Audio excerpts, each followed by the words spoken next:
the brighter the light in our external reality, the bigger the shadow it will cast on whatever is happening with inside of us. And so it's like a big breakup. Those tend to really be strong catalysts for revealing the shit that we haven't dealt with. Yeah. And then we get the opportunity to take responsibility and accountability for the parts of us that we've disowned. And so in that example, starting to work with a therapist and starting to reclaim the parts of you that you shamed, that you had guilt for, that you unconsciously repressed. And then what have been some of the strongest modalities in allowing you to find expression for those, to speak through those? What have been the tools, modalities that have been supportive on that? And then what has been your experience on the other side? Like what kind of life and alignment has become available to you on the other side of claiming more of who you truly are?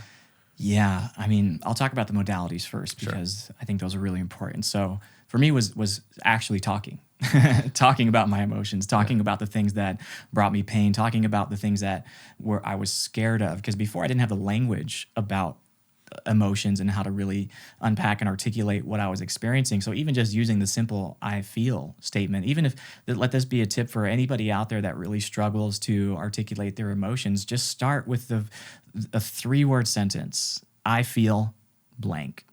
And then you can elaborate from that. You can go further and go deeper from that place. But if you can just really funnel it down by starting with the overarching emotion and then getting more, specific about what it is that you're feeling, why you're feeling it, where does this come from, where was the first time you felt this way, and see if you can reflect back on this maybe memory that you've suppressed really far down that you don't realize is even there because you've pushed it so far deep that you don't realize that it's like bubbling up to the surface and influencing you in other ways. So starting there, just talking about it. And for me, sharing my truth was the biggest, scariest thing for me because, again, I had created this narrative. If I shared who I truly was, if I shared what I had truly felt and who I was on the inside, then would I be accepted? Would my partner leave me?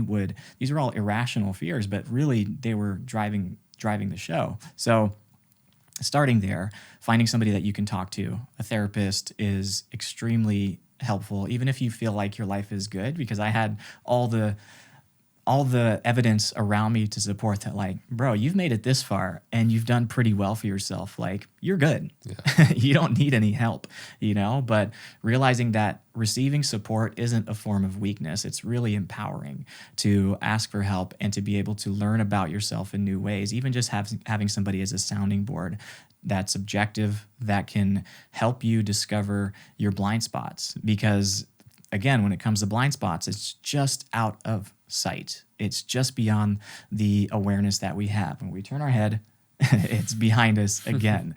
And sometimes even when we shine the light of awareness on those blind spots, they just get more advanced and just creep into the shadows, even in new ways, and manifest in new ways. So having somebody that is objective, like a therapist or a coach, I really love investing in coaching as well, because they can help give you actionable tools and resources to be able to make progress. But I would say starting with a therapist for sure.